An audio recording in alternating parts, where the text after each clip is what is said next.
Warahmatullahi ta'ala wabarakatuh. Bismillah wassalatu wassalamu ala rasulillah wa ala alihi wa sahbihi wa man walah. Allahumma la sahla illa ma ja'altahu sahla wa anta taj'alul hazna idha syi'ta sahla.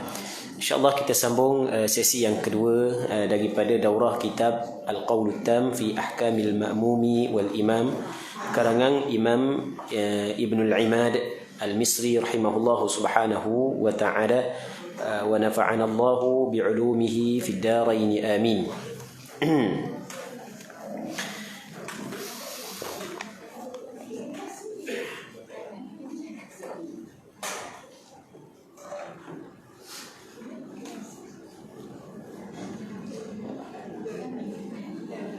Baik, jadi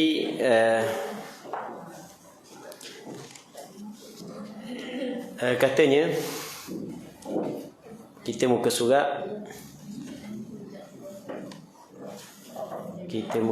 berapa tadi ya? Tak ingat dah. Yang jawi 9 Okey, baik. Yang Rumi 3. Okey, yang jawi 9. Katanya, janganlah makmum bangkit berdiri sehingga imam keluar. Situ kan? Baik, okey, jadi kita sambung balik pengajian kitab Al-Qawlut Tam fi Ahkamil Ma'mumi wal Imam, karangan Ibnul Imad rahimahullahu subhanahu wa ta'ala. Katanya, janganlah makmum bangkit berdiri sehingga imam keluar. Jadi kita sebenarnya, kita sembahyang berjemaah ni, antara perkara yang penting yang perlu kita kena tahu adalah bilakah waktu yang dituntut untuk kita berdiri. Bilakah waktu yang dituntut untuk kita berdiri? Tadi kita cerita dah, kalaulah makmum dan imam berada dalam satu masjid, maka menurut pandangan majoriti ulama, bahawasanya makmum hendaklah berdiri setelah daripada selesai imam melakukan iqamah. Katanya para makmum hendaklah jangan bangkit berdiri sehingga imam itu keluar daripada tempatnya. Sekalipun sembahyang itu telah selesai diqamatkan, walaupun selesai ada qamat, jangan berdiri melainkan apabila tu imam keluar. Baik, kerana berpandukan kepada sabda Nabi sallallahu alaihi wasallam, "Idza uqimatis salatu fala taqumu hatta tarawni qad kharajtu." Baik, maksudnya apabila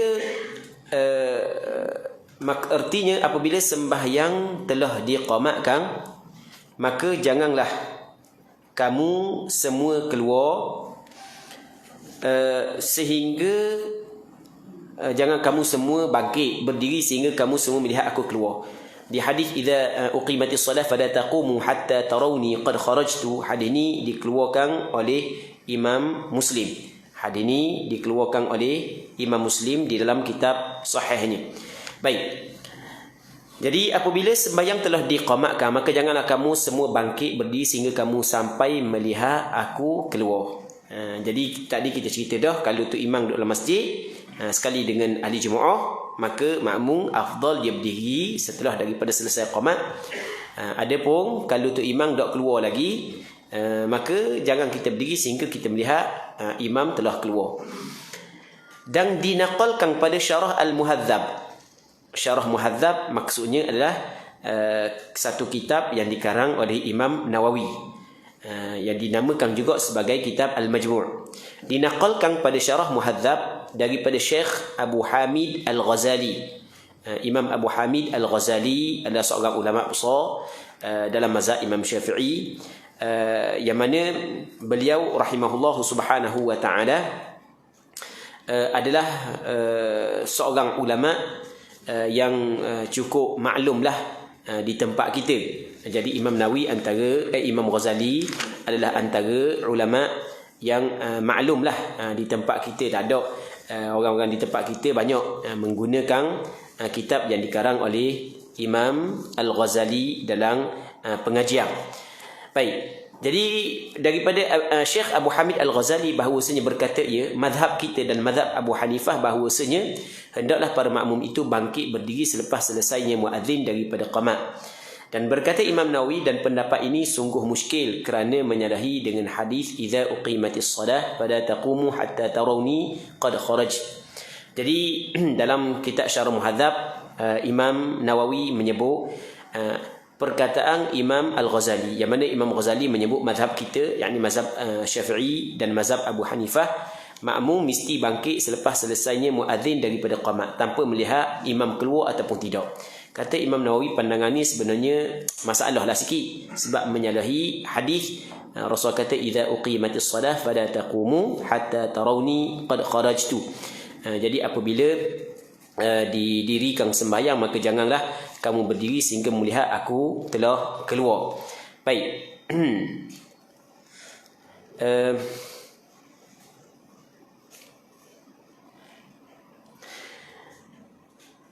Katanya lagi, yang keenam, makruh sembahyang sunnah atau sujud tilawah selepas qamat atau hampir qamat. Tadi tengah qamat, hak ni kalau lepas daripada qamat pun hukum dia makruh juga, ataupun dekat dengan qamat hukum dia makruh. Apabila sembahyang telah diqamatkan, maka janganlah para makmum berbimbang ataupun asyik dengan mengerjakan sembahyang sunat atau sujud tilawah. Dan jika imam menyuruh muadzin qamatkan sembahyang dan ia belum memulakan qamatnya, atau ia tidak disuruh oleh imam qamatkan sembahyang tetapi diketahui mengikut adat masa mulakan qamat itu telah sampai, maka adakah makruh bagi makmum mulakan sembahyang sunat seperti mana makruhnya sembahyang sunat selepas diqamatkan sembahyang, atau tidak makruh baginya kerana qamat itu belum dimulakan lagi?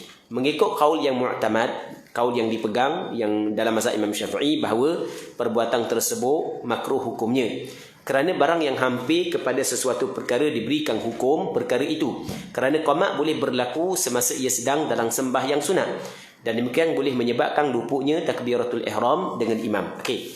Tadi kita cerita ada hadis kata Nabi sallallahu alaihi wasallam, apabila telah diqamat, telah dilakukan qamat, maka tidak ada sembahyang melainkan sembahyang fardu. Maka berpandukan kepada hadis itu, apabila Bilal mula melaungkan qamat, maka tidak boleh dah kita nak sembahyang sunat. Tidak boleh dah kita nak melakukan sembahyang tahiyatul masjid, sama juga dengan sujud tilawah dan sembahyang sunat-sunat yang lain. Apa yang dituntut kepada kita adalah menunggu bersama dengan imam sembahyang fardu. Okey, selesai di situ. Yang pertama. Yang keduanya, kita ada masalah yang kedua. Setelah daripada qamat, saat ni kita cerita tengah qamat. Kata ulama, setelah daripada qamat, hukum dia sama juga dengan qamat sedang dikumandangkan. Yang kedua. Yang ketiganya, belum lagi qamat. Dah qamat lagi tapi dekat dah nak qamat. Dah qamat lagi tapi dekat dah. Dah kita nak tahu kan dah dekat. Okey, tu imam suruh dah tu bila qamat. Okey, qamat tidak qamat lagi. Baik, bagaimana hukum? Satu. Ataupun tu imam dah suruh tu bila qamat tapi mengikut adab. Sebagai contoh di tempat kita apabila 10 minit lepas daripada azan, orang pun qamat. Jadi kita tengok tek bunyi dah tapi dah qamat lagi, dekat dah qamat dah. Adakah makruh juga sembahyang sunat ataupun tidak? Baik, apa yang disebut oleh Imam Ibnul Imad, bahawasanya menurut pandangan pandangan mu'tamad, pandangan yang dipegang dalam mazhab Imam Syafi'i, hukum dia juga makruh. Sebab dia hukum dia makruh kerana kita ada kaedah di sana. Kaedah ni disebut oleh Imam Ibnul Imad. Dia ma qaraba syai' akhadha hukmah. Kita di antara kaedah fiqh yang disebut dalam kitab Qawaid al-Fiqhiyah adalah ma qaraba syai' akhadha hukmah. Perkara hak yang dekat dengan sesuatu, dia akan mengambil hukum sesuatu. Jadi kita kata hak yang dilarang pada asal ketika qamat. Sekarang ni sebelum qamat, pada asalnya tak dilarang. Tapi oleh kerana dekat dengan qamat, dia mengambil hukum qamat juga. Jadi sebagaimana makruh kita sembahyang sunat tahiyatul masjid ketika qamat sedang dilaungkan, maka sama juga ketika mendekat untuk qamat juga hukum dia adalah makruh. Berpandukan ataupun menggunakan kaedah ma qaraba syai' yu'ta hukmah. Apabila sesuatu hak yang benda hak yang dekat dengan sesuatu, maka diberikan kepada perkara tersebut hukum sesuatu itu. Baik. Cuma ukuran bagaimana kita nak tahu dekat dengan jauh, dekat dengan jauh, ukuran dia kalau dia sembahyang, pada adatnya dia tidak akan sempat takbiratul ihram bersama dengan imam. Okey, itu ukuran dia. Kalau dia semayang, dia tidak sempat takbiratul ihram bersama dengan imam, dikirakan dekat, makruh dia semayang. Tapi kalau dia semayang, tetap selesai semayang dia sebelum imam takbiratul ihram, maka boleh dia sembahyang, bukan sunat dia sembahyang tahiyatul masjid pada ketika itu. Sebab itulah dia kata, dan dengan demikian boleh menyebabkan luputnya takbiratul ihram dengan imam. Okey, menyebabkan luput takbiratul ihram ni adalah ukuran dia. Jadi kita kata dekat dengan qamat dah. Kalau aku semayang ni, dan lagi takbiratul ihram dengan imam. Okey, ketika tu sunat kita semayang. Kita semayang tahiyatul masjid. Okey, itu yang pertama. Yang keduanya, dekat dah dengan takbiratul ihram. Kalau aku semayang, tak sempat dah takbiratul ihram bersama dengan imam. Maka ketika tu makruh kita sembahyang. Itu yang apa yang ingin disampaikan oleh Syekh Imam Ibn al-Imad rahimahullahu ta'ala. Yang ketujuh, sunat imam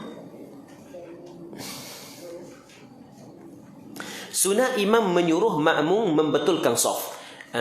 Hamba yang tadi hamba ada cerita, jadi hamba tengok lagu mana teks asal daripada kitab Arab. Lepas tu hak yang terjemah di sini. Lepas tu hamba tanda belaka hak mana hak yang ada kurang, hak mana hak yang perlu, hak yang rasa tidak sesuai dengan terjemahan, hamba tanda belaka. Dan antara tempat yang hamba tanda di sini. Lepas daripada dan dengan demikian boleh menyebabkan luputnya takbiratul ihram dengan imam. Betul di sini masih ada terjemahan yang tertinggal. Jadi kalau kita tengok kepada kitab Arab, ada lagi teks Arab yang tidak diterjemah di sini. Baik, ni pentinglah bagi para asatidzah, bagi orang yang nak mengajar, guru-guru yang ingin mengajar kitab ni, penting. Hamba yakinlah kitab yang kita baca ni, sampai start dari awal sampai ke learning ni, hak yang duduk dalam majlis kita ni, kalau dia dengar, buka telinga walaupun mata tertutup, dia boleh hajar pula orang ni. Sebab benda tak payahlah kita urap belaka dah selesai kan. Jadi kalau tanda molek, faham molek, rasa boleh hajar dah. Jadi lepas daripada ni, kalau tak ada ustaz naik jeputang tu, boleh bakal buka kitab ni je. Kalau ustaz tak ada naik, ustaz jeputang pergi masjid kan, bakal buka kitab ni je. Sebab mudah je kan. Jadi kita urap belaka dah selesai. Baik. Jadi katanya lagi yang ketujuh, sunat imam menyuruh makmum membetulkan saf. Kita membetulkan saf adalah perkara yang dituntut kepada para makmum. Sebab saf ni adalah perbuatan makmum. Membetulkan saf adalah perbuatan makmum. Dituntut kepada makmum membetulkan saf. Satu. Hak ni nak bincang dia, imam walaupun bukan saf imam, saf makmum, tapi tetap sunat imam suruh makmum betul saf. Sebagaimana hak yang dilakukan oleh Rasulullah. Katanya disunatkan bagi imam. Sunat bagi imam bahawa menyuruh ia para makmum dengan membetul saf sebelum ia bertakbiratul ihram. Betulkan saf, rapatkan saf, hak yang kita buat. Maka jika para makmum tidak membetulkan juga saf mereka, imam kata betulkan saf, makmum ada tahu je. Benda imam buat, ambil tukar atas mimbar. Maka hendaklah imam itu berjalan di antara saf-saf untuk membetulkannya. Hak tu hak sunat tu. Tapi hak ni bukan semua imam boleh buat kalau imam lama, imam saat ni ketua kampung, imam tu orang dengar, dia boleh buat sungguh lah. Hak lain kampung tu anak buah dia belaka, dia buat sungguh lah, boleh buat sungguh. Jadi kalau dak betul juga, tengok dah warna tu betul sah tu, buat senyap agak tu imam masuk celah sah, pergi betul. Dan benda ni sebenarnya dibuat oleh Rasulullah. Sebenarnya ni hak yang Rasulullah buat. Rasulullah membetulkan saf para sahabat sebagaimana membetulkan batang lembing. Bagaimana nak betul batang lembing?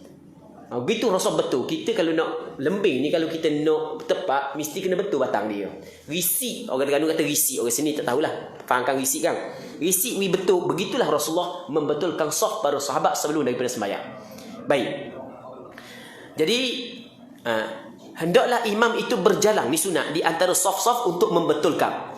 Kemudian barulah bertakbiratul ihram. Demikianlah diperbuat oleh Rasulullah sallallahu alaihi wasallam. Sebagai contoh dalam hadis yang diriwayat oleh Imam Abu Daud daripada Bara' bin Azib radhiyallahu taala anhu, katanya kana Rasulullah sallallahu alaihi wasallam yukhallilu as-saff min nahiyatin ila nahiyatin. Rasulullah membetulkan saf daripada satu sudut kepada satu sudut, masuk sudut ni, masuk sudut ni. Lepas tu katanya yamsahu sudurana wa manakibana. Rasulullah tu sudurana ni dada kami. Nampak hak yang depan tolak ke belakang. wa manakibana ni, bahu-bahu kami. Lepas tu wa yaqul, lepas tu kata Rasul, la takhtalifu fatakhtalifa qulubukum. Mu jangan berselisih. Jangan berselisih, jangan tak sama. Menyebabkan hati kamu akan berselisih, akan baloh lagi. Sebab itulah antara penawar untuk mendamaikan ahli qaryah adalah kita bertusaf dalam sembahyang berjemaah. Ni hak yang disebut oleh Nabi sallallahu alaihi wasallam. Dan kalau tak bertusaf, antara bala hak yang Allah Subhanahu wa taala kenakan, penyakit hak yang Allah taala kenakan, dok ngang. Dok ngang, tok siok dok ngang dengan tok imam dok ngang, tok bila dok ngang dengan ketua kampung. Dok ngang belaka. Kadang-kadang sikit aja silap tukar lipas sikitnya baloh dok sekarang. Baik. Jadi antara cara rawatan dia hak yang diajar adalah oleh Rasulullah adalah kita bertusaf. Baik. Katanya seterusnya katanya tidak sunat membaca bismillah ketika hendak takbiratul ihram. Kadang-kadang orang kita sebelum takbiratul ihram macam-macam ayat dia baca kan. Baik. Di sini Imam Ibn Imad nak cerita bismillah tidak disunatkan ketika kita nak takbiratul ihram kerana tidak dituntut sebenarnya. Benda itu tidak dilakukan oleh Rasulullah. Bismillahirrahmanirrahim. Allah tidak dituntut begitu. Itu maksud dia tidak sunat membaca bismillah ketika hendak takbiratul ihram. Berkata Syekh Al-Qamuli. Syekh Al-Qamuli adalah seorang ulama besar dalam mazhab Imam Syafi'i. Nama dia adalah Ahmad bin Muhammad. Wafat pada tahun 727 Hijrah. 727 Hijrah. Di dalam kitab Al-Jawahir. Kitab Al-Jawahir dipanggil Jawahirul Bahr atau panggil kitab Al-Jawahirul Bahriyah. Orang panggil yang mana kitab Al-Jawahirul Bahriyah dia ni adalah kitab dia mensyarahkan kitab Wasit karangan Imam Ghazali. Baik. Dalam kitab Al-Jawahir, Imam Al-Qamuli menyebut apabila seseorang hendak bertakbiratul ihram maka tidaklah disunatkan membaca bismillah. Seperti mana tidak disunatkan bagi seseorang itu membacanya ketika hendak ia berihram dengan haji. Dengan umrah kita nak berihram kan? Kita nak niat nawaitul hajja wa ahramtu bihi lillahi ta'ala. Ada niat tak sunat? Bismillahirrahmanirrahim. Nawaitul hajja. Tak sunat. Tidak disunatkan. Baik. Dah kalau buat juga apakah hukum? Okey. Mungkin ada sebahagian daripada ulama yang syadid sikit, dah benda hak yang tidak dibuat oleh Rasulullah mungkin buat juga dikirakan bid'ah. Ada sebahagian ulama kata gitu. Tapi ada sebahagian daripada ulama dia kata, mu tengok ucapanmu tu atas dasar dia. Atas dasar untuk meminta pertolongan daripada Allah untuk kita melakukan sesuatu ibadat. Kerana di sana ada ayat zikir ataupun di sana ada lafaz zikir yang diajar oleh Rasulullah, antaranya adalah la haula wala quwata illa billahil aliyil azim. Tidak ada daya dan tidak ada upaya dalam kita meninggalkan maksiat, dalam kita melakukan ketaatan, melainkan dengan pertolongan Allah, dengan taufik daripada Allah yang maha tinggi dan yang maha besar. Baik. Jadi ketika kita baca bismillah saat itu bukanlah kita qasak kerana ia dituntut, tapi kita qasak untuk mendapat pertolongan daripada Allah dengan membaca ucapan tersebut. Sebab perkataan bismillah dengan makna dia usalli musta'inan billah. Aku sembahyang kerana aku meminta pertolongan dalam keadaan aku meminta pertolongan kepada Allah. Maka ketika itu tidak menjadi masalah atas pandangan sebahagian daripada ulama. Tapi benda itu tidak dilakukan oleh Rasulullah. Jadi kalau orang tu buat baca bismillah sebelum daripada takbiratul ihram dengan niat ia adalah tuntutan daripada Rasulullah, maka itu adalah salah. Itu adalah salah. Tapi kalau dengan niat ucapan bismillah kerana di sana ada perintah daripada Rasulullah, wa idza sa'alta fas'alillah, apabila meminta maka mintalah dengan Allah Subhanahu wa taala. Dan diingat pula dia tidak mampu untuk melakukan ketaatan mereka dengan pertolongan daripada Allah. Dibaca bismillah dengan maksud aku memulakan sesuatu perkara kerana aku meminta pertolongan dengan nama Allah. Okey, begitu alasan dia maka dibolehkan. Kalau begitu alasan dia maka dibolehkan. Tetapi ucapan bismillah sebelum daripada takbiratul ihram tidak dituntut. Bagi orang yang nak baca sekali pun, jangan sekali-kali menganggap bahawa ia adalah tuntutan daripada syarak, dan jangan sekali-kali menganggap bahawasanya ia adalah perbuatan yang dilakukan oleh Nabi sallallahu alaihi wasallam. Baik. Katanya apabila seseorang hendak bertakbiratul ihram maka tidaklah disunatkan membaca bismillah, seperti mana tidak disunatkan bagi seorang itu membacanya ketika hendak ia berihram dengan haji. Yang kesembilan, wajib menghadirkan 3 perkara dalam takbiratul ihram. Dia kita sembahyang, sembahyang kita nak sembahyang ni, kita ada niat. Ulama mazhab Imam Syafi'i dia membahagikan niat kepada 3. Yang pertamanya adalah sembahyang fardu. Sembahyang fardu mesti kena cukup 3 perkara. Yang pertamanya qasa', yang keduanya kita panggil fardiyah, ta'arud kita panggil, yang ketiganya ta'yin. Mesti kena cukup 3 perkara. Qasa' ni ada keinginan yang putus untuk mengerjakan sembahyang. Aku nak sembahyang. Fardiyah fardu, ta'yin tentukan zuhur. Jadi kalau dalam hati kita nak sembahyang fardu zuhur, aku sembahyang fardu zuhur, maka sudah mencukupi dalam niat tersebut. Bilangan rakaat 4 rakaat tidak disyaratkan. Tunai qada tidak disyaratkan. Jadi adakah disyaratkan kita niat rakaat? Tidak disyaratkan. Adakah disyaratkan kita niat menghadap kiblat? Tidak disyaratkan. Adakah disyaratkan kita niat tunai dan qada? Tidak disyaratkan. Hak yang disyaratkan dalam sembahyang fardu 3 tu saja. Apabila ada keinginan dalam hati kita ada keinginan aku sembahyang fardu zuhur, maka sudah memadai niat sembahyang fardu. Okey, berbeza dengan sembahyang sunat. Sembahyang sunat dia terbahagi kepada 2. Yang pertamanya sembahyang sunat mutlak, yang keduanya sembahyang sunat yang mempunyai sebab ataupun yang mempunyai waktu. Sembahyang sunat yang mempunyai sebab ataupun yang mempunyai waktu mesti kena ada 2. Yang pertamanya qasa', yang keduanya ta'yin. Okey, sebagai contoh kita nak sembahyang sunat subuh. Contohlah. Kita niat mana? Aku sembahyang subuh, sudah memadai. Sebab perkataan subuh saat itu ibadat ataupun sembahyang subuh saat itu adalah ibadat yang sekurang-kurangnya adalah sunat. Maksudnya tidak syarat kita niat sunat. Kalau kita tidak niat sunat sekalipun sudah memadai. Aku sembahyang subuh, Allahu Akbar. Okey. Jadi dah sunat. Tapi kalau sembahyang fardu subuh tak boleh. Aku sembahyang subuh tak jadi. Mesti kena aku sembahyang fardu subuh. Baik. Yang ketiganya sembahyang sunat mutlak. Sembahyang sunat mutlak cukup qasa' saja. Qasa' ni maksudnya qasa', aku sembahyang, Allahu Akbar, buat benda sembahyang. Begitu je. Memadai dah. Okey, itu maksud daripada perkataan pengarang yang ingin disampaikan kepada kita. Jadi kita buat kesimpulan, kita baca je. Wajib bagi seorang itu apabila hendak bertakbiratul ihram menghadirkan 3 perkara. Yang pertamanya qasa'. Niat menentukan sembahyang yang ia hendak dirikan itu. Seperti qasa' menentukan. Niat menentukan sembahyang itu dipanggil ta'yin lah, seperti keadaannya zuhur atau asar atau sebagainya. Yang keduanya qasa', sembahyang itu fardu atasnya, jika sembahyang itu sembahyang fardu. Yang ketiganya qasa', mengerjakan sembahyang itu. Jika qasa' mengerjakan sembahyang itu dipanggil qasdul fi'il. Dia susung, dia yang pertama ta'yin, yang keduanya fardiyah, yang ketiganya qasdul fi'il. Dan jika berniat ia mengerjakan sebahagiannya sahaja. Okey, situlah sampai situ. Siapa qasa' mengerjakan sembahyang itu. Sampai situ berhenti. Okey, ni dan jika ni ayat perenggan lain pula. Dia kita dalam niat mesti kena ada jazam. Okey, kita nak faham masalah ni, kita kena faham kita niat ni mesti kita kena jazam, mesti kena putus apa yang ingin kita buat. Kalau kita tidak jazam, kita tidak putus apa yang ingin kita buat, maka tidak sah niat. Contoh, aku nak sembahyang, biar nak sembahyang separuh je lah. Okey, sembahyang fardu zuhur, nak sembahyang separuh je lah. Okey, itu dipanggil benda tidak putus untuk kita melakukan apa yang kita nak buat, maka tidak memadai.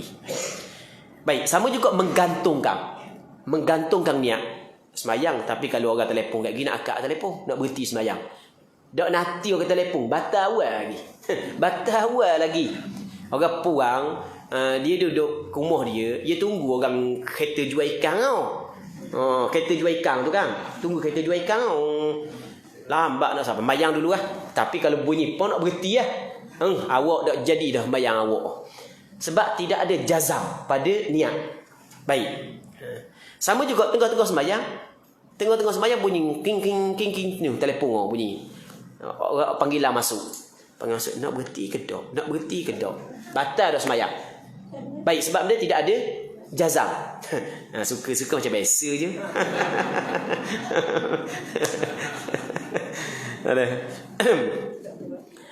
Katanya, dan jika berniat ia mengerjakan sebahagian sembahyang sahaja. Okey, sembahyang fardu zuhur 4 rakaat. Dia niat nak kerja nak buat 2 rakaat, waktu nak berhenti lah. Pelik orang ni. Atau mengerjakan semuanya. Okey, niat untuk mengerjakan semua sembahyang. Cuma dan berkata ia, maksud berkata dita'liqkan, digantungkan. Sekiranya Zaid masuk atau datang ia, aku akan putuskan berhentikan sembahyang aku ini, maka batal sembahyang. Dak nanti Zaid siapa? Batal tak berdawai lagi, niat kita batal dak. Kerana tidak ada jazam. Kerana syarat pada niat mesti kena jazam. Baik. Dan jika pada sembahyang Jumaat, maka wajib ditambahkan atas 3 perkara itu dengan satu perkara lagi, itu menghadirkan niat mengikut imam. Maksudnya jadi makmum. Kerana sembahyang Jumaat disyaratkan buat secara berjemaah. Maka mesti kena niat menjadi imam atau menjadi makmum dalam takbiratul ihram. Mesti kena niat berjemaah. Dia pada asalnya, kita sembahyang berjemaah, tu imam dah wajib niat jadi imam. Makmum wajib niat jadi makmum. Tapi dalam sembahyang Jumaat, wajib imam berniat menjadi imam. Kerana sembahyang Jumaat disyaratkan dilakukan secara berjemaah, sebagaimana hadis Nabi sallallahu alaihi wasallam dalam riwayat Imam Abu Daud, kata Rasulullah, al-jum'atu haqqun wajibun ala kulli muslimin fi jamaah. Jumaat ni adalah kewajipan ke atas setiap orang Islam lelaki, dilakukan secara berjamaah. Baik, jadi apabila syarat Jumaat dilakukan secara berjamaah, maka menjadi kewajipan kepada imam dan makmum berniat menjadi imam ataupun menjadi makmum dalam takbiratul ihram. Baik. Seterusnya yang ke-10, sunat makmum bertakbiratul ihram mengiringi takbiratul ihram imam. Maksudnya mengiringi ni selepas. Dia kita ada 3, makmum takbiratul ihram dulu. Yang kedua sama dengan tu imam. Yang ketiga lepas tu imam. Hak takbiratul ihram dulu kan ni. Tu imam waswah. Allah. Makmum panasang. Aku bahang dulu. Allahu akbar. Panasang makmum. Dia bahang dulu. Tu imam tak selesai lagi. Baik, okey, tu sebelum daripada tu imam. Hak sama dengan tu imam. Lepas tu lepas daripada tu imam. Sunat makmum bertakbiratul ihram mengiringi takbirah imam. Sunat makmum sunat makmum bertakbiratul ihram mengiringi lepas tu imam takbir, sunat dia takbir lalu. Nak cerita bab lain. Kalau kita silap faham tu, kalau kita baca dok molek tu silap faham. Dia dua perkara yang berbeza. Yang pertama sekali, makmum mesti kena bertakbiratul ihram selepas daripada takbiratul ihram imam. Okey, satu masalah. Hak yang kedua pula, untuk kita dapat fadilat takbiratul ihram bersama dengan imam, lepas daripada tu imam kat takbir, jangan main benda lain lah. Jangan duk korek hidung lagi, duk cabut bulu hidung. Tu imam akad takbir tadi dah, baru nak akad takbir. Perbuatan tersebut menyebabkan luputnya fadilat takbiratul ihram imam. Jadi perkataan sunat makmum bertakbiratul ihram mengiringi takbiratul ihram imam adalah untuk makmum tersebut mendapat fadilat takbiratul ihram bersama dengan imam. Itu maksud dia. Disunatkan bagi makmum segera bertakbiratul ihram sebaik sahaja selesai imam mengangkat takbirnya, supaya ia mendapat fadilat ni bahasa Arab, bahasa kita kelebihan takbiratul ihram. Kerana tersebut dalam hadis, barang siapa yang menghadiri takbiratul ihram 40 pagi, ditulis baginya 2 kelepasan. Yang pertamanya kelepasan daripada api neraka, yang keduanya dan kelepasan daripada sifat nifaq. Ini disebut dalam hadis. Cuma hadis ni adalah maksud daripada hadis yang dikeluarkan oleh Imam Tirmizi dalam kitab sunangnya. Cuma di dalam kitab Al-Qaulut Tam karangan Imam Ibn Imad ada sedikit berbeza lafaz yang disebut oleh Imam Tirmizi dalam kitab sunangnya. Yang mana dalam kitab sunang Imam Tirmizi kata Nabi sallallahu alaihi wasallam, "Man shalla lillahi 40 yawman fi jamaah." Sesiapa yang sembahyang kerana Allah. Begitu Rasul sebut. Dalam tempoh 40 hari secara berjemaah, yudrikut takbiratul ula, dia sempat takbir yang pertama, yakni takbiratul ihram, kutibat lahu bara'atan, maka ditulis kepadanya 2 kebebasan. Yang pertamanya bara'atun minan nar wa bara'atun minan nifaq, kebebasan daripada neraka dan kebebasan daripada sifat munafik. Sifat munafik ada sifat munafik. Antara sifat munafik yang disebut oleh Allah Subhanahu taala dalam Quran, la yadhkurunallaha illa qalila, dia tidak ingat kepada Allah melainkan sedikit. Jadi orang yang melakukan perkara ini, Allah Ta'ala bebas daripada sifat nifaq. Allah Ta'ala bagi kekuatan kepada dia segala sifat orang munafik. Antara sifat orang munafik adalah wa idza qamu ila salati qamu kusala. Apabila mereka itu bangun kepada sembahyang, mereka bangun dalam keadaan penuh dengan malah. Allah mahallahnya lah, beratnya, malah kalau sembahyang. Tapi kalau shopping, demang sego. Kalau pergi shopping, kalau pergi benda pasar raya. Hak Demang tu segar. Kalau ajak pergi jalan hak Demang segar. Tengah-tengah Demang tu tok lelaki ajak pergi jalan segar. Baik. Tapi kalau sembahyang berat apa sekali, okey tu dipanggil benda ada sifat nifaq. Sebab begitu yang Allah Taala sebut dalam Al-Quran. Bercakap pelawak, berjanji mungkiri, lepas tu berdiri abanah khianati. Maka apabila orang tu dia dapat jaga sembahyang berjemaah selama 40 hari dan takbiratul ihram bersama dengan imam, maka Allah Taala bagi kekuatan kepada dia untuk dihindari sifat-sifat nifaq daripada diri dia. Itu yang pertama. Yang keduanya, dibebaskan daripada neraka Allah Subhanahu wa taala. Jadi di atas dunia Allah Taala bagi taufik kepada dia melakukan amalan-amalan soleh sehingga dia dapat mendapat syurga Allah dan terselamat daripada neraka Allah. Allah Rabbi, ini besar ni kelebihan. Ni alangkah beruntungnya orang yang Allah Taala lantik menjadi imam. Sebab imam kat mana-mana pun kena pergi tugas. Kat mana-mana pun kena pergi.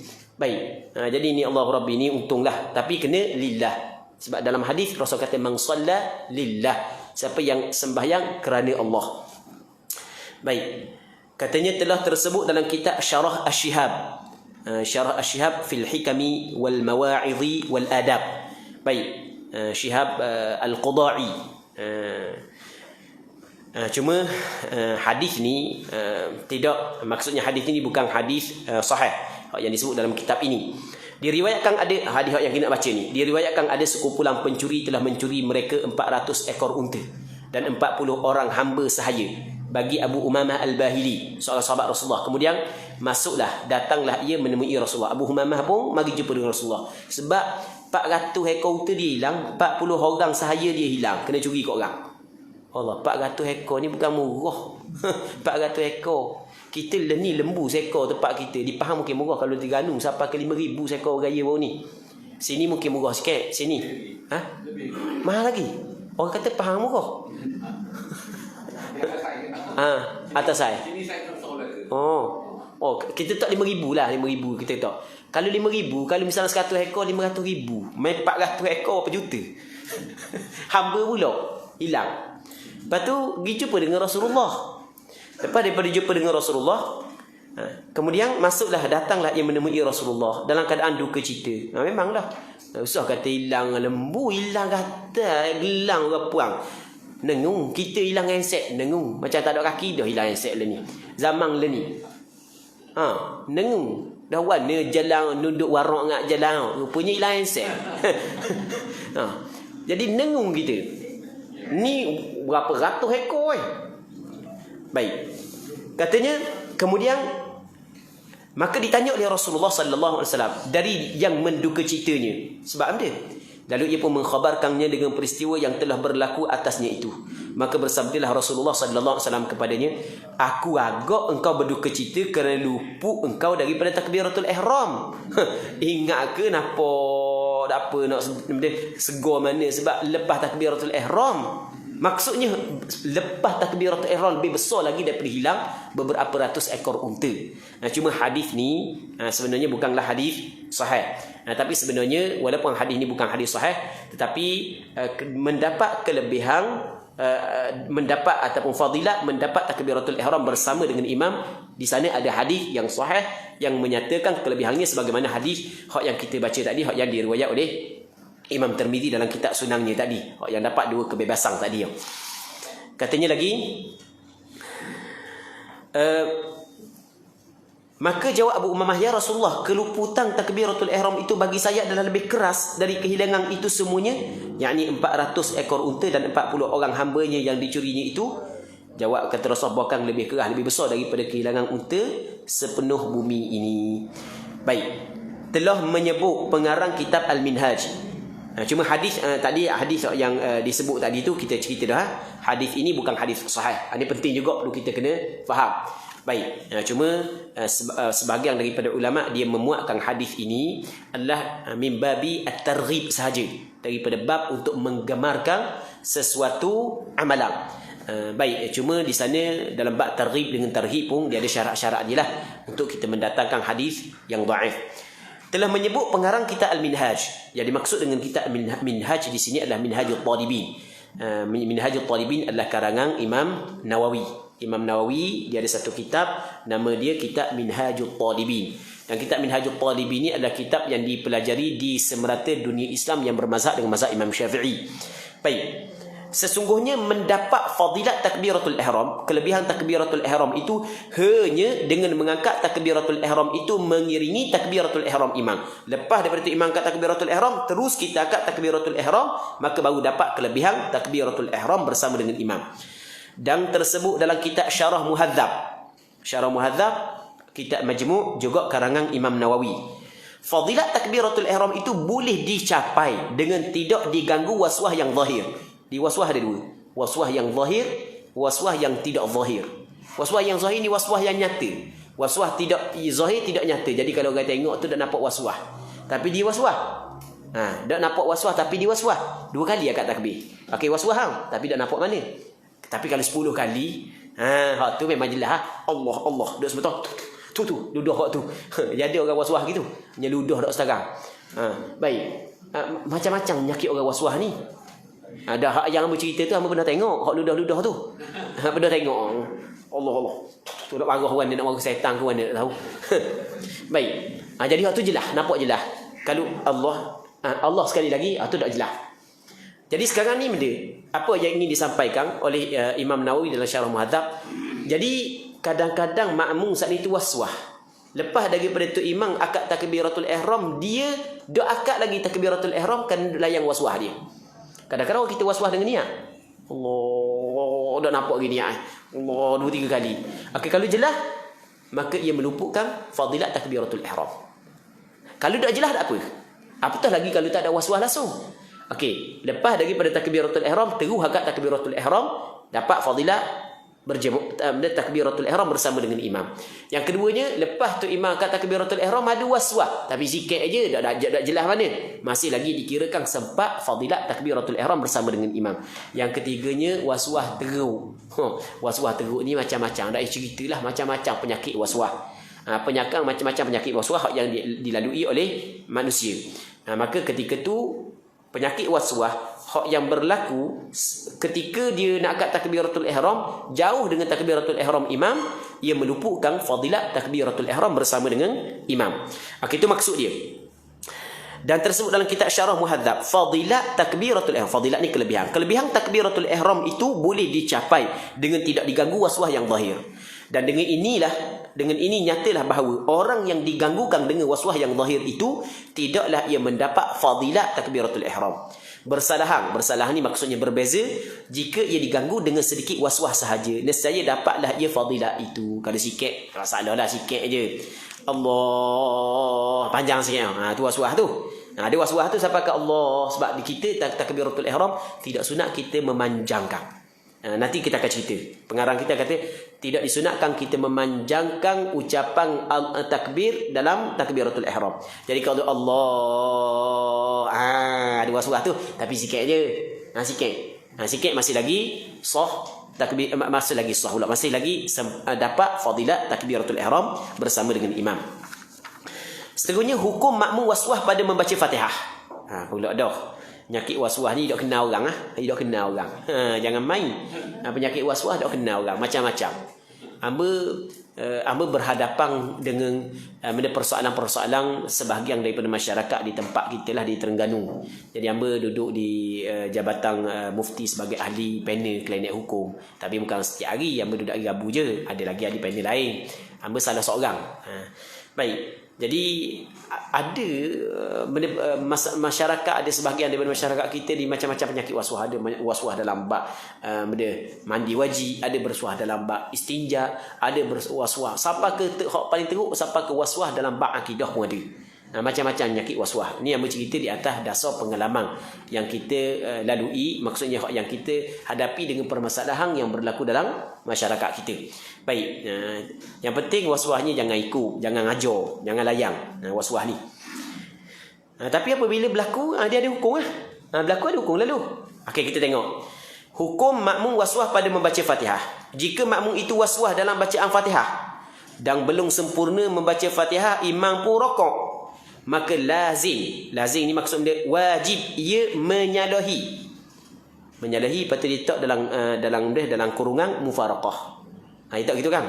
Dalam kurungan dia tak mufaraqah. Baik. Mufaraqah ni mana bercerai? Tu asal makna mufaraqah. Berarti molek menyalahi bukan dengan makna mufaraqah di sini.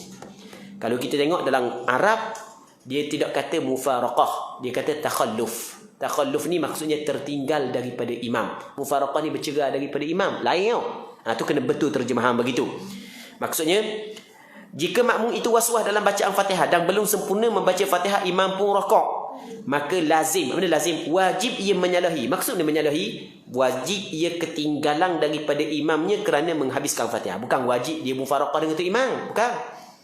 Nanti kita akan bincang bab muwafiq masbuk. Jadi tu makmum ni dia dah habis lagi bacaan Fatihah, sedangkan dia makmum muwafiq. Dia sempat tempoh untuk membaca Fatihah daripada takbiratul ihram dia sehingga rakaat imam. Dia sempat. Tapi oleh kerana was-was duk ulang Fatihah bismillah 3 kali, alhamdulillah 4 kali setengah ulang.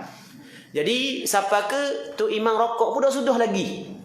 Maka wajib dia kena sudah juga. Dah wajib kena sudah dah tu imam rakaat dah. Tak apa. Dia sini mesti kena takhalluf daripada imam. Mana takhalluf? Menyalahi imam. Cuma takhalluf di sini adakah takhalluf disertakan dengan keuzuran ataupun takhalluf yang tidak disertakan dengan keuzuran?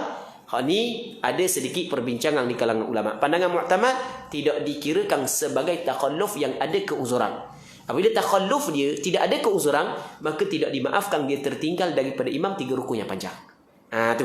Nanti kita akan bincang lepas daripada ni. Ni cuma asas dulu. Jika makmum itu was-was dalam bacaan Fatihah dan belum sempurna membaca Fatihah, imam pun rakaat. Tapi kita kena tanda, sedangkan makmum ini adalah makmum muwafiq. Bukan makmum masbuk. Makmum muwafiq. Maka lazim. Lazim ni makna wajib.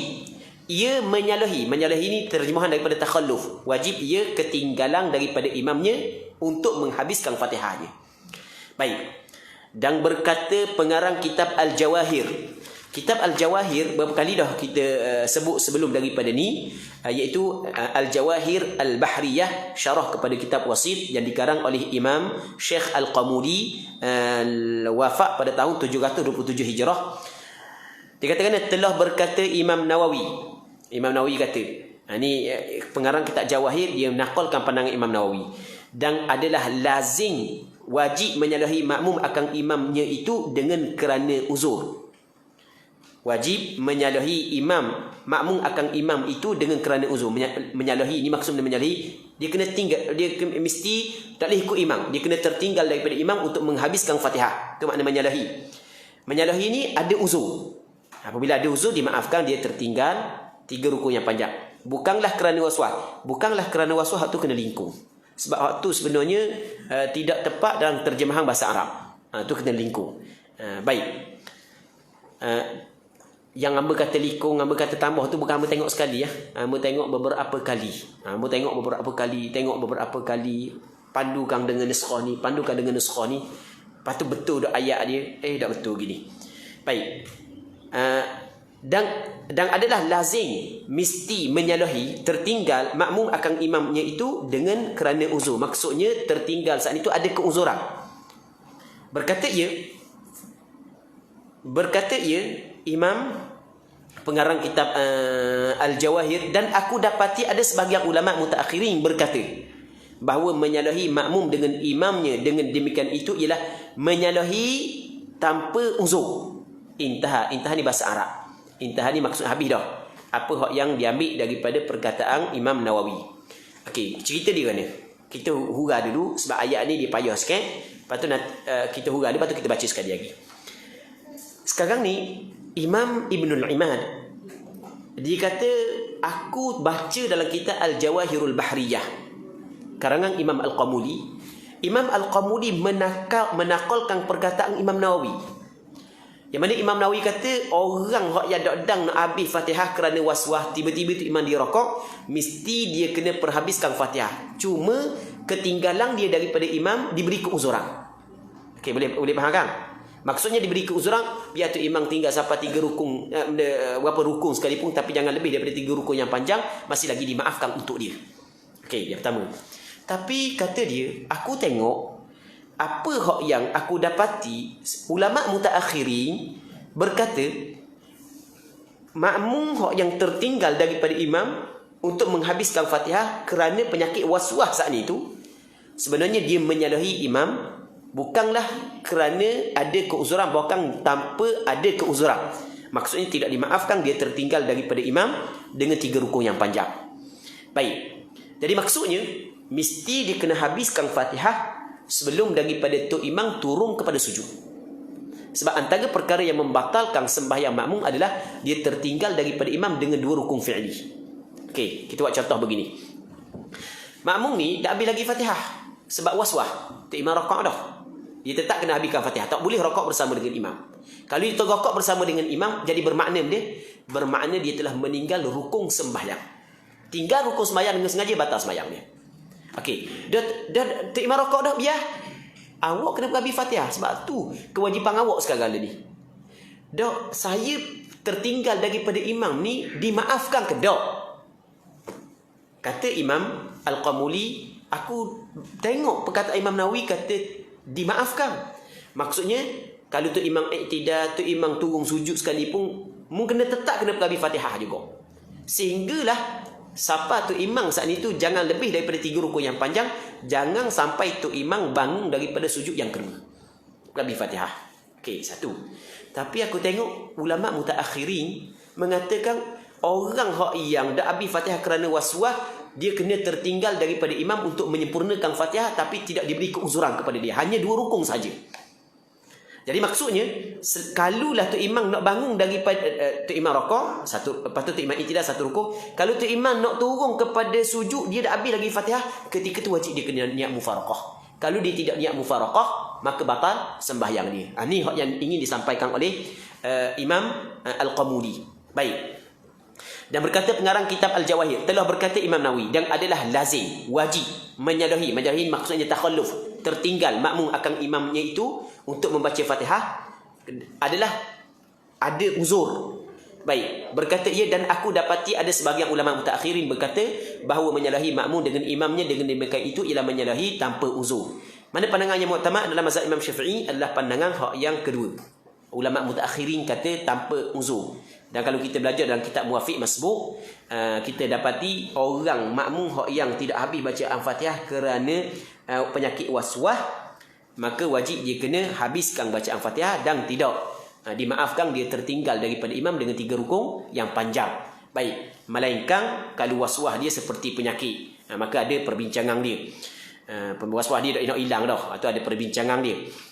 Cuma sekali lagi sebelum daripada kita baca perkataan dia yang lain lagi, dia ada sebut perkataan sebahagian ulama mutaakhirin. Kita dalam kitab fiqh kita akan jumpa ulama mutaakhirin, ulama mutaqaddimin. Kadang-kadang kita orang yang ngajar ni kita tidak jelas maksud dia ulama mutaakhirin, maksud dia ulama mutaqaddimin. Kerana istilah mutaakhirin ni ulama kemudian, mutaqaddimin ulama dulu, dia adalah nisbah sahaja. Nisbah kan ni, saya dengan ayah saya kemudian, ayah saya dulu. Ayah saya dengan ayah dia dulu, ayah saya kemudian. Baik, jadi panggil benda nisbah sahaja. Cuma walaupun benda ni mutaqaddimin mutaakhirin adalah benda nisbah, tetapi ulama mazhab Imam Syafi'i menetapkan istilah mutaakhirin dengan mutaqaddimin ni kena tengok penggunaan yang digunakan oleh siapa. Kalau penggunaan itu digunakan oleh Imam Nawawi dengan Imam Rafi'i dan orang yang setaraf dengan Imam Nawawi dan Imam Rafi'i, maka mutaqaddimun merujuk kepada ulama mazhab Imam Syafi'i sebelum daripada 400 Hijrah. Sebelum daripada 400 Hijrah. Baik, tetapi kalaulah digunakan oleh Imam Nawawi, Imam Rafi'i dan ulama-ulama yang setaraf dengan Imam Nawawi dan Imam Rafi'i, istilah mutaakhirin adalah ulama yang datang selepas daripada 400 Hijrah. Jadi ukuran dia adalah sebelum 400 ataupun selepas 400. Tapi kalaulah digunakan oleh ulama selepas daripada Imam Nawawi, selepas daripada Imam Nawawi, maka maksud mutaakhirin dan mutaqaddimin ni adalah orang yang selepas daripada Imam Nawawi dikirakan mutaakhirin, orang yang sebelum daripada Imam Nawawi dikirakan mutaqaddimin. Itu istilah yang perlu kita kena faham. Dan benda ni disebut dalam kitab Tuhfatul Muhtaj karangan Imam Ibn Hajar Al-Haytami, disebut juga dalam kitab Nihayatul Muhtaj karangan Imam Ramli. Ambil dalam kitab Tuhfatul Muhtaj, dikatakan wa min hadha yu'khadhu anna al-mutaakhirin fi kalam asy-syaikhain wa nahwihima kullu man kana ba'da al-400 wa amma al-an wa qablahu fahum min ba'di asy-syaikhain. Baik, katanya difaham daripada ini ulama mutaakhirin dalam kalang Nawawi dan Rafi'i dan orang yang setaraf keduanya adalah setiap orang yang datang selepas daripada 400. Adapun sekarang ni maksud mutaakhirin adalah mereka yang selepas daripada Imam Nawawi dan Imam Rafi'i. Ini di antara istilah yang penting yang perlu kita kena faham. Seterusnya, dan apa yang dinakalkan yang dipetik daripada sebahagian mutaakhirin itu ialah seperti mana yang aku lihat dalam Syarah Muhadzab pada nuskhah yang muktamad. Kata Imam Al-Qamuli. Imam Al-Qamuli kata sebenarnya aku tengok dalam Syarah Muhadzab nuskhah yang muktamad yang boleh dipegang sebenarnya sama dengan apa yang disebut oleh ulama mutaakhirin, iaitu Imam Nawawi menjelaskan orang yang dak habis baca Fatihah kerana waswah dia mesti kena habis Fatihah dan kira dia kena tertinggal daripada imam tanpa diberi kemaafan pada dia. Tak boleh sampai ke 3 rukun yang panjang. Itu maksud dia. Ni ayat ni payah sikit sebab ni dia berkait dengan perbandingan nuskhah yang dijumpai ataupun yang dibaca oleh Imam Al-Qamuli dengan apa yang disebut oleh orang lain. Katanya, maka bahawasanya berkata Imam Nawawi, dan daripadanya bahawa adalah makmum itu lambat bacaannya kerana lemah berat lidahnya dan seumpamanya, tidak kerana waswahnya, tetapi imamnya cepat bacaannya dan rakaat imam sebelum sempurna Fatihahnya. Inilah ibaratnya yang sebenar. Maka kesilapan itu daripada orang yang menakalnya bukanlah kerana waswah dengan katanya seperti waswah. Okey, gini cerita untuk kita faham. Ni kena buka kitab Arab baru faham. Kalau tak buka kitab Arab tak faham. Kalau baca ni memang tak faham. Kena buka kitab Arab. Okey, gini. Amba ada tulis. Amba daripada kitab yang asal. Dia Imam Nawawi katakan ni, wa minha ay yakuna al-ma'mum bati' al-qira'ah li dha'fi lisanihi wa nahwihi la liwaswasah. Dan antara keuzuran yang dimaafkan makmum tertinggal daripada imam. Antara keuzuran yang dimaafkan makmum tertinggal daripada imam adalah makmum tu lambat bacaan dia kerana lemah pada lidah dia. Memang lidah dia lambat.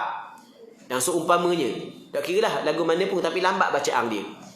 La liwaswasah, bukan kerana waswah. Bukan kerana waswah. Jadi dalam kitab tersebut Imam Nawawi kata bukan kerana waswah, tapi ada orang kata la liwaswasah ni ditukar kepada kal waswasah. Kal waswasah seolah contoh kepada seumpamanya. Jadi maksudnya antara perkara yang diuzurkan makmum tertinggal daripada imam adalah makmum saat ni lambat bacaan kerana lemah lidah dia dan seumpama lemah iaitu seperti waswah. Jadi waswah pun dikirakan dimaafkan juga. Padahal Imam Nawawi tak kata kal waswasah, tapi Imam Nawawi kata la liwaswasah. Jadi gini kesimpulan daripada perkataan ni. Jadi perkataan ni kalau kita baca kitab Arab memang mudahlah. Kalau kita baca kitab Jawi memang payah. Cuma buat kesimpulan. Kadang punca daripada berlaku silap faham perkataan Imam Nawawi adalah bertukar perkataan la liwaswasah kepada kal waswasah. Sikit je, tukar sikit je. Imam Nawawi tak kata seperti waswah. Cakap mudah gini. Buka dalam kitab Imam Nawawi, Imam Nawawi cerita makmum mesti kena habiskan Fatihah walaupun tu imam rakaat, tu imam iktidal, dimaafkan makmum tertinggal daripada imam 3 rukun yang panjang. Ketika makmum berat lidah dia untuk membaca dengan lancar dan seumpama berat lidah. Seumpama berat lidah dia kata seperti waswah. Imam Nawawi tak kata seperti waswah. Imam Nawawi kata tidak kerana waswah. Waswah tidak termasuk. Maksudnya waswah tidak dimaafkan. Punca daripada tukar la diwaswasah kepada kal waswasah, akhirnya dia mengatakan, Imam Nawawi mengatakan orang yang lambat baca Fatihah kerana waswah dimaafkan tertinggal 3 rukun yang panjang. Okey, boleh faham ke tak? Boleh faham kan? Payah sikit jelas jelas. Ke tak jelas? Tak jelas hamba tulis kejap kalau nak jelas. Tapi ni penting, kalau orang nak baca kitab ni penting. Okey, hamba tulis kejap untuk faham Jadi sekarang ni okey, kata Imam Nawawi, sebab orang nak baca kitab ni memang penting benda ni. You nak faham, tidak faham. Okey. Imam Nawawi katakan wa minha ay yakuna al-ma'mum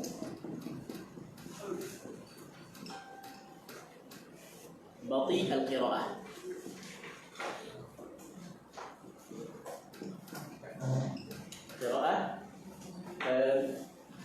lidha'fi lisani. La liwaswasah. Liwaswasah. Okey. Ini perkataan Imam Nawawi dalam kitab Majmu'. Imam Nawawi kata ni, antara keuzuran makmum tertinggal daripada imam untuk menghabiskan Fatihah. Jadi ini kira keuzuran lah. Jadi walaupun untuk imam tinggal jauh pun makmum, tetap makmum kena perhabiskan Fatihah. Lebih daripada 2 rukun pun tak ada masalah. Tapi yang penting jangan lebih daripada 3 rukun yang panjang. Antaranya adalah makmum tu lambat bacaan dia. Lambat bacaan dia. Kerana lemah yang ada pada lidahnya. Lidah dia gagak ataupun lidah dia keras. Lambat baca. Anjur baca makmum. Kalau cakap dengan dia kat tambah tu mumpah nak habis satu-satu ayat. Puas kita tengok. Okey, ada tak orang jenis gitu kan? Slow cakap. Tambah tu puas kita tengok. Ada orang laju. Okey. Jadi orang yang lambat bacaan kerana lidah dia lemah, maka dia termasuk dalam golongan yang dimaafkan tertinggal daripada imam 3 rukun yang panjang untuk menghabiskan Fatihah dia. Lepas tu Imam Nawawi kata wa nahwihi. Ambil tinggal dia satu. Dan seumpama lemah lidah. Tapi kata Imam Nawawi la diwaswasah. Tidak kerana waswah. Tidak kerana waswah. Maksudnya kerana waswah tidak dimaafkan. Okey, boleh faham tak? Kerana waswah tidak dimaafkan. Jadi waswah tak boleh. Waswah tetap dia kena perhabis. Tapi jangan lebih daripada 2 rukun. Perkataan la diwaswasah, tiba-tiba ada sebahagian dia tukar. Imam Nawawi kata la diwaswasah, tapi dibaca kal waswasah. Perkataan kal waswasah maknanya seperti waswah. Seperti ni maksudnya seperti nahwihi. Maksudnya lambat bacaan kerana lemah lidahnya dan seumpama lemah. Macam mana seumpama lemah? Seperti waswah. Jadi waswah pun dimaafkan juga. Dia tukar. Sebenarnya bukan kal waswasah, la liwaswasah.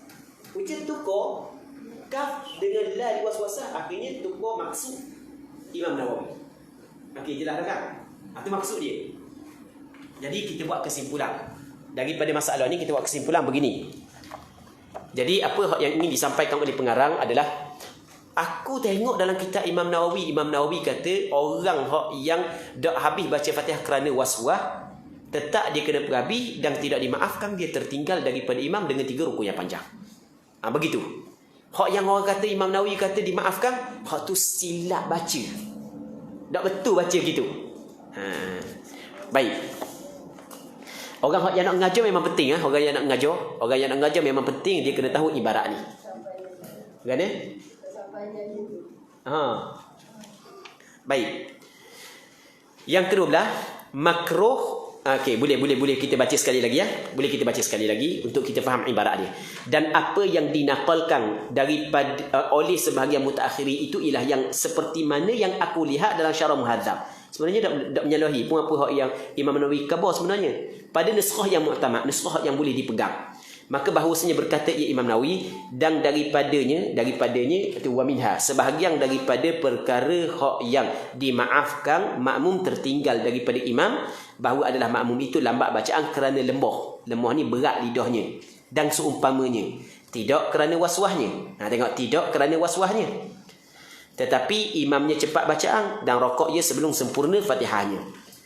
Inilah ibaratnya yang sebenar. Maka kesilapannya itu daripada orang yang menakalnya. Orang yang menakal dikatakan bukanlah kerana waswah, dikatakan waswasah. Dengan katanya seperti waswah. Asal Imam Nawawi kata bukanlah kerana waswah. Lepas tu ditukar dengan kata seperti waswah. Jelas tak? Okey, situ tempat tukar. Baik, dia baca kitab ni gini lah. Kaedah baca kitab ni, mungkin dia ustaz-ustaz kita hak pernah baca kitab, dia ke tempat baca kitab ni ada tempat hak yang mudah, ada tempat payah. Macam bawa kereta dah. Kalau jalan besar gini mudah. Masuk jalan batu buat laju. Buat laju habis pecah ring. Pecah ring kereta dulu, buat laju. Ni tempat payah ni.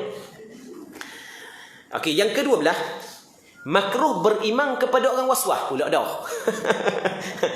Jadi itu imam waswah, kita makmum, alah makruh kita ikut dia. Dia apa makruh? Nanti kita tengok lagi alasan dia. Telah berkata Syekh Abul Futuh Al-Ijli. Syekh Abul Futuh Al-Ijli adalah dia guru kepada ulama-ulama mazhab Imam Syafi'i di negeri Asfihan, dan seorang yang cukup warak dan dia tidak makan melainkan daripada usaha dia. Siapa? Imam Abul Futuh Al-Ijli, orang yang cukup warak, orang yang cukup jaga perkara-perkara yang syubhat sehingga dia tidak makan melainkan daripada usaha dia sendiri. Syekh Abul Futuh Al-Ijli dia wafat pada tahun 600 Hijrah. Di dalam huraiannya yang mendalam atas kitab Al-Wasit wal Wajiz. Dia kitab Wasit, kitab Wajiz adalah kedua kitab fiqh yang dikarang oleh Imam Ghazali. Dan syarah dia banyak. Antara syarah dia adalah disyarahkan oleh Abil Futuh Al-Ijli. Nama syarah hang tersebut, nama dia adalah At-Ta'liq ala Al-Wasit wal Wajiz. Yang mana dalam kitab tersebut, dia tuliskan ni, telah berkata Syekh Abul Futuh Al-Ijli dalam huraiannya yang mendalam. Dia huraian yang mendalam tu dia terjemah daripada perkataan ta'liq. Kerana kitab tu nama dia adalah At-Ta'liq ala Al-Wasit wal Wajiz. Ta'liq ni membuat huraian lah. Cakap mudah gitulah. Dikatakan makruh hukumnya sembahyang di belakang. Maksudnya sembahyang di belakang, maksudnya berimamkan orang yang waswas. Sebab dia makruh. Ni akan buat alasan. Kerana syok ia pada perbuatan dirinya. Kita dah ikut orang yang syok pada perbuatan diri. Orang yang waswas dia. Allahu Akbar. Allahu Akbar. Dia sebenarnya meragui perbuatan dia sendiri. Dia meragui perbuatan sendiri. Dak padang sekali, buat 2-3 kali. Jadi kita nak ikut perbuatan orang. Dia sendiri meragui perbuatan dia. Macam mana kita nak ikut dia? Kita nak ikut orang, mesti orang saat itu jelas perbuatan dia. Dia sendiri meragui perbuatan dia. Tiba-tiba kita nak ikut perbuatan orang yang meragukan perbuatan sendiri. Baik, sebab itulah makruh. Tapi sah, bukan ada sah, makruh. Kalau ada kampung kita tu imam gitu, okey, caranya adalah kena kampung orang jabat agama. Kena jabat agama betul. Kabar Allah tu qadi. Was-was sungguh tu imam kampung. 5 minit dah habis lagi takbiratul ihram. Orang lain sudah dah bayar lagi dah habis lagi. Jadi kabar. Kena bakilah. Makruh hukum sembahyang di belakang orang waswas kerana syok ia pada perbuatan dirinya. Okey, habis itu. Dan jika berwaswas makmum pada takbiratul ihram. Saat ni itu imam. Dah. Takkan nak kata ke tu imam saja, kata pula kita makmum pula. Biar gila kena belaka lah. Saat ni tu imam tak boleh kita ikut dia, makruh. Tu imam sendiri tu salah dah. Kita ikut dia pun salah. Okey. Katanya, dan jika berwaswas makmum pada takbiratul ihram, makmum pula waswas ni. Allah. Dok main gitu lah. Kita kata wah ni pula hysteria ke wah makmum ni. Dok Allah. Okay. Jika berwaswas makmum pada takbiratul ihram yang menyebabkan gangguan kepada orang lain, hak duk baca Fatihah bahang Allahu Akbar pula. Dah kawan ni duk baca ihdinas siratal mustaqim, kawan ni Allahu Akbar, dia Allahu Akbar kata. Ya ada orang gitu kan. Orang dia tak boleh, kalau orang bisi dia akan ikut orang. Sungguh berlaku. Kadang-kadang kita tengah baca Fatihah siapa kita nak waladhdallin dah, dekat dah. Kawan ni baca kuat tapi kita baca ihdinas siratal mustaqim. Kita pergi sambung siratal ladzina mula. Sungguh benda tu berlaku. Kan ganggu orang kan? Allah, nyanyi ke dia baca Fatihah? Tak boleh ganggu sikit pun. Baik. Jadi kata dia kalau berwaswas makmum pada takbiratul ihram yang menyebabkan gangguan kepada orang lain daripada makmum. Orang lain makmum hak lain itulah. Orang lain daripada para makmum. Orang lain saat itu dari kalangan para makmum lah. Maka haram hukumnya. Dia haram, tak boleh. Kita nak takbiratul ihram, hak yang wajib dengar diri kita. Kalau kuat sangat, kalau siapa akan mengganggu orang lain, hukum dia adalah haram. Kawan hak duk tepi tu dok waswas pun, tapi kerana orang waswas tepi dia, dengar dia waswas. Dak masuk niat. Okey, hak tu hukum dia adalah haram sebab mengganggu orang lain. Baik. Hukumnya seperti mana duduk ia berkata-kata berhampiran orang semayang. Sama ke orang? Orang duduk semayang tepi. Dia masjid lah. Kalau tengah padang tu lain. Apa mungkin semayang tempat orang duduk buat tengah padang. Ni dalam masjid. Kawan ni nak semayang. Dia duduk buat tepi. Kuat pula. Kuat pula. Kawan ni dia akan angkat takbir. Baik. Nak semayang mari niat puasa mu. Jadi nyanyi ke dia. Tu haram buat begitu. Mengganggu orang. Demikian juga haram hukumnya membaca. Membaca di sini maksudnya membaca Quran dengan jahar, bahasa Arab, dengan nyari, yang mengganggukan orang yang sembahyang di tepinya. Kawan ni sembahyang, kita baca Quran dalam masjid, kita baca kuat. Baca kuat tu kau taki habis orang. Sampai ke kawan tu dalam sujud punya baca Quran juga. Okey, dia ikut orang sungguh jangan main ikut orang. Allah Rabbi. Jadi hukum dia adalah haram. Dah pernah berlaku di zaman Nabi sallallahu alaihi wasallam dalam hadis yang diriwayatkan oleh Imam Abu Daud daripada Abi Sa'id Al-Khudri. Kata Abu Sa'id Al-Khudri, i'takafa Rasulullah sallallahu alaihi wasallam fil masjid. Rasul beriktikaf dalam masjid bersama dengan para sahabat. Lepas tu Rasul buat tabir sikit, Rasul duduk dalam tu. Baik, lepas tu fasami'ahum yajharuna bil qira'ah. Rasul dengar para sahabat duk baca Quran dengan nyari. Kuat. Lepas tu fakashafa sitra. Rasul pun selok tabir sikit, Rasul buat tabir, selok tabir. Maka kata Nabi sallallahu alaihi wasallam, ala inna kullakum munajin rabbah. Setiap seorang di kalangan kamu sedang bermunajat dengan Tuhannya. Setiapmu ni bermunajat dengan Allah. Maka fala yu'dhiyanna ba'dukum ba'dha. Jangan sebahagian daripada kamu menyakiti sebahagian yang lain. Kata Rasulullah, wala yarfa' ba'dukum 'ala ba'd fil qira'ah. Jangan seorang di kalangan kamu meninggikan suara di atas seorang yang lain pada bacaan. Rasul larang. Baca Quran sehingga mengganggu orang sembahyang dalam masjid, Rasul larang. Hukum dia adalah haram, tidak dibolehkan. Baik. Seterusnya, hukum mad. Mad ni maksudnya memanjangkan takbiratul ihram.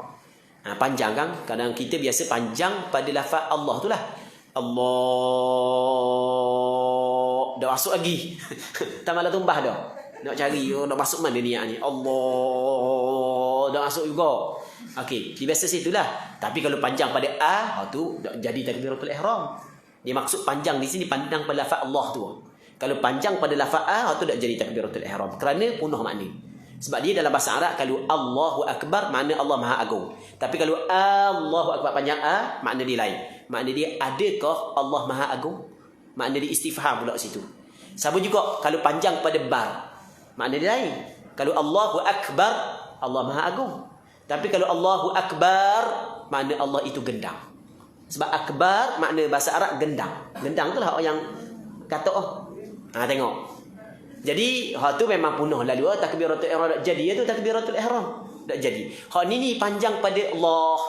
Okey, sekarang ni kalau panjang pada Allah sebenarnya tidak disunatkan. Nanti kita baca lah. Kita baca dia dekat bawah. Hukum memanjangkan takbiratul ihram. Katanya disunatkan bagi imam dan makmum janganlah memanjangkan pada takbiratul ihram. Ni ramai orang kita ni tak buat benda ni Ni kita Allahu Akbar tu imam. Sama buat kita. Tak sunat. Dia sunat mana? Allahu Akbar. Gitu je. Baik. Dia kata, dah nak niat awan ni pendek enggak? Dia kata gitu lah. Kita kata niat tu benda. Kena tanya dulu, niat tu benda. Niat ni kehendak yang putus dalam hati untuk melakukan suatu perkara. Kalau gitu tak ada perlu panjang-panjang. Niat sebenarnya kalau kita faham niat, kita tak perlu sampai tahap tu niat. Kalau kita faham maksud niat, tak perlu sampai kita saja aku sembahyang fardu zuhur 4 rakaat, tak perlu sebenarnya. Niat ni benda niat. Niat ni ada kehendak yang putus dalam hati kita untuk melakukan sesuatu perkara. Tu niat. Hamba biasa buat contoh gini. Buat contoh ni nak faham niat. Kita pergi kedai. Kita nak beli air ni. Kita tanya tuan kedai, berapa air ni? Tuan kedai kata RM1. Kita pun ambil piti dalam poket nak bayar RM1. Ada niat tu. Kalau kita nak lafazkan apa yang hadir dalam hati kita, sengaja aku ambil piti RM1 untuk bayar air ni. Gitu. Niat mudah. Sebab niat, kalau kita faham niat, dia tidak menghalang sedikit pun untuk kita ingat makna Allahu Akbar. Niat untuk kita sembahyang sedikit pun tidak menghalang untuk kita ingat makna Allahu Akbar. Masa kita beli air tadi, kebetulan orang jual saat ni tu orang puang. Ni contoh orang lelaki, orang puang jual. Masa ambil piti ada niat, ada niat. Saja aku ambil piti kalau kita nak lafaz kan. Sebab kita ambil dengan sengaja kan. Lawa kau belang-belang ambil piti kau. Lawa kau orang puang ni. Tapi hidung kepek sikit. Okey, dalam belang-belang ambil piti kau. Faham tak maksud apa? Maksudnya masa Allahu Akbar kita niat nak sembahyang, boleh kita hadirkan makna Allahu Akbar. Dia tidak menghalang sikit pun. Niat adalah perkara yang cukup mudah sebenarnya. Kalau orang faham, setiap benda yang kita buat dengan sengaja semua ada niat. Kita nak ambil piti, nak bayar air saat itu, ada niat. Sengaja. Bagaimana sengaja? Kita buat dengan sengaja. Bukan aku buat dengan lupa ni. Sengaja aku ambil piti. Kita ambil piti dengan sengaja. Untuk bayar air ni. Tu niat adalah benda yang cukup mudah. Bukan payah niat ni. Niat dia tidak menghalang sedikit pun untuk kita ingat makna Allahu Akbar. Sebagaimana kita ambil pitih nak bayar air, tak menghalang sikit pun untuk kita ingat benda lain pula. Siap, tahu ke hidup ke apa sekali tengok. Ni kita buat contoh je nak uji faham. Baik. Muslimin muslimat yang dirahmati oleh Allah Subhanahu wa taala. Okey, kata dia lagi, disunatkan bagi imam dan makmum jangan memanjangkan pada takbiratul ihram. Okey, jangan memanjangkan, sunat, jangan memanjangkan. Kalau dia memanjangkan, apakah hukum? Memanjangkan dia telah melakukan perkara yang tidak dituntut. Tapi masih lagi sah takbiratul ihram dia. Tapi sah pun jangan lebih daripada 7 alif. 7 alif ni 14 harakat. Kalau lebih, maka memberi mudarat. Kerana ia tidak lagi dikirakan sebagai takbiratul ihram. 14 harakat. Dan apa 14 harakat? Kerana paling panjang mat yang diriwayatkan, yang dinakalkan daripada ulama qura adalah sebanyak 7 alif. Tengok di situlah. Kalau kurang daripada 7 alif ke bawah, maka masih lagi dikirakan sah takbiratul ihram tersebut. Tapi tak comel buat gitu. Ni dia kena banyak juga tok imam kita, tok bila kita, tok imam kita kan, Allahu Akbar. Dia hak yang sunat Allahu Akbar, begitu je. Hak yang disunatkan. Baik. Muslimin muslimat yang dirahmati oleh Allah Subhanahu wa taala. Katanya, dan hendaklah imam itu menyaringkan dengannya dan segala takbir intiqalat. Takbir intiqalat ni takbir perpindahan daripada satu rukun kepada rukun yang lain. Itu makna takbir intiqalat. Kita duduk qiyam, Allahu Akbar, kita rakaat. Sami Allahu liman hamidah, lepas tu Allahu Akbar. Itu dipanggil takbir intiqalat. Tu imam kena nyaring lah, orang nak dengar. Nyanyi ke benda tu, makmum orang puang belakang kan. Dah makmum duduk dalam tabir dah. Hak pergi masjid, orang puang tu, hak tua-tua dah dapat mata pula, dah dapat dah. Agak dengar lah suara tu imam. Tu imam slow pula. Jadi nyanyi orang sudah dah. Tu imam sudah minum air kedatai dah. Jemaah muslimat dah tahiyat lagi. Dia dah nampak tu imam, dah dengar tu imam. Biar nyaring lah sikit. Tu imam tu biar nyari sikit. Nyanyi ke makmum puang. Allah Rabbi. Dan ada pun makmum hendaklah disirkan dengan diperlahankan dengannya. Diperlahankan dengan takbir intiqalat. Makmum perlahan dah. Jangan lawan tu imam pula. Dan segala takbir dalam sembahyang, melainkan jika ia makmum jadi mubaligh. Kalau makmum mubaligh, baru makmum menyaringkan. Mubaligh ni maksud dia menyampaikan takbir saat itu, ataupun dia menyaringkan untuk makmum yang belakang dia. Macam kita pergi Mekah, kita pergi Mekah, Allahu Akbar tu bunyi Allahu Akbar tu. Itu mana mubaligh. Baik. Mubaligh sunat dia menyampaikan, tapi kena ingat. Ni penting ikut kadang-kadang orang kita pergi Mekah sekali baru balik jadi mubaligh dak sekarang dah dia masjid kapur. Bunyi tu imam kat takbir, bunyi pula Allahu Akbar, tiru hak Mekah. Tu sebenarnya salah. Perbuatan di Mekah sendiri pun salah sebenarnya. Perbuatan di Mekah sendiri salah. Padang kata orang salah pula, dia seorang je betul. Nanti nak cerita. Baik. Sepakat 4 mazhab mengatakan mubaligh disunatkan ketika ada keperluan. Ketika tidak ada keperluan, tidak disunatkan. Kalau jelas dah dengar suara tu imam, kalau jelas dah dengar suara tu imam, maka tidak lagi dituntut untuk mubaligh. Kalau mubaligh buat juga, dia buat perkara yang menyalahi sunnah. Kerana Nabi SAW dalam kebanyakan sembahyang Rasulullah tidak ada mubaligh. Lepas tu kata tu Mekah buat mu kata ke Mekah pula. Tengok. Amu nak jawab. Mekah ni mazhab dia, mazhab Hanafi. Ulama Mekah, antara ulama yang diagung siapa? Syekh Ibn Taymiyah. Amba ambil pandangan Syekh Ibn Taymiyah. Sebab dia ulama diagung Ibn Taymiyah kan, rahimahullah taala. Syekh Ibn Taymiyah dalam kitab fatwa dia, amba ada tulis. Dia kata amma at-tablighu khalf al-imam li ghairi hajah fa huwa bid'atun ghairu mustahabbah. Adapun menjadi mubaligh di belakang imam tanpa ada keperluan, maka ia dikirakan bid'ah yang tidak disunatkan. Bittifaqil a'immah, dengan sepakat ulama-ulama, imam-imam sepakat tanpa ada khilaf. Baik. Wa innama yajharu bitakbir al-imam kama kana Nabi sallallahu alaihi wasallam wa khulafa'uhu yaf'alun. Hak yang menyaringkan dengan takbir adalah imam, sebagaimana Rasul buat, dan pengganti Rasul Abu Bakar ketika menjadi imam, Umar ketika menjadi imam, Uthman ketika menjadi imam, Hak ni boleh tengok dalam kitab Al-Fatawa karangan Syekh Ibn Taimiyah. Baik, jadi maksudnya kalau hak Mekah tu buat salah tiba-tiba dia ambil buat kapung, masalah sungguh. Ni ada orang buat lagu tu. Ada orang buat lagu tu. Jangan buatlah lagu tu. Hak pergi sekali umrah. Hak pergi 10 kali tak buat. Hak pergi sekali tu balik buat. Alah padang. Baik, muslimin muslimat yang dirahmati oleh Allah Subhanahu wa taala. Seterusnya, hukum keluar daripada sembahyang dan takbiratul ihram semula. Kita ustaz kita nak berhenti hukum apa ke? Rohik petang ada padang. Ke boleh dah? Boleh dah. Okay, boleh dah. Nanti kita sambung semula. Tapi insya-Allah kita rasa ada manfaatnya. Jadi ambil yakinlah kalau awak perhati molek tu tulis molek tu lepas ni boleh kuliah lalu dah. Lambat orang jepuk kali ni. Lambat orang jepuk. Tanya mana masjid-masjid ada kekosongan apakah buka lalu dah kita ada. Allah Subhanahu wa taala a'la wa a'lam.